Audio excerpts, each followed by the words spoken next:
今天教家人们编这个小挂件。首先我们取的是7号线，2米的长度对折，对折至中间位置后呢，大概预留5厘米的长度捏住，下面的绳向上绕圈，朝外的绳子食指绕圈，穿进上面的线圈，上面的线圈收紧，右手捏紧这个结处，将下面的线圈翻转朝上，朝外的这根绳子食指绕圈，穿进上面的线圈，上面的线圈收紧，继续将下面的线圈翻转朝上，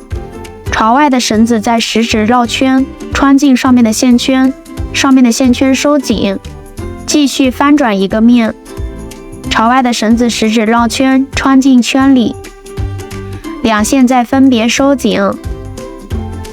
收紧绳子之后，我们这边可以穿上自己喜欢的小配饰，我这里穿的是一个小拔褂，这个位置我们大概要留0.5厘米的缝隙，左手捏住这个位置不动，下面的绳子向上打圈，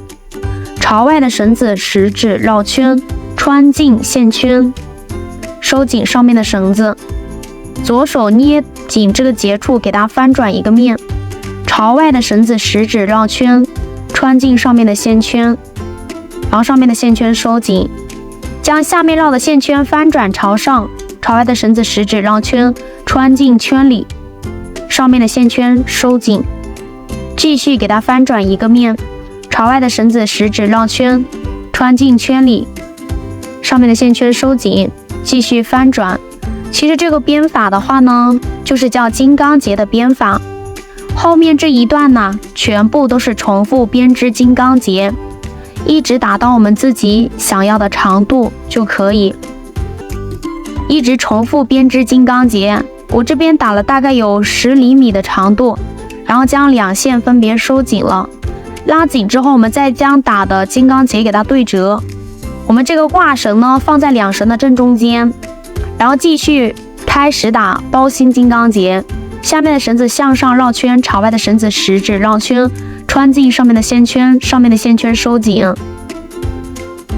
收紧之后，右手捏紧这个结处，给它翻转一个面，然后左手捏住朝外的绳子食指绕圈，穿进这个圈里，收紧上面的线圈，继续给它翻转一个面，朝外的绳子食指绕圈，穿进圈里，线圈收紧。这个就是包心金刚结，只不过中间包了我们的这个挂绳嘛，其实就是金刚结的打法。你要是前面会编金刚结，这个后面也一定会编的。将这段缝隙打满之后，直接绳子全部拉紧，然后用剪刀修剪掉多余的绳头，再用我们的打火机将绳头烫粘，防止它脱线。烫粘好之后，这个精美的小挂件就算制作完成了，可以拿来挂汽车钥匙、家门钥匙等，家里有好看的配件都可以这样子编哦。Follow for more.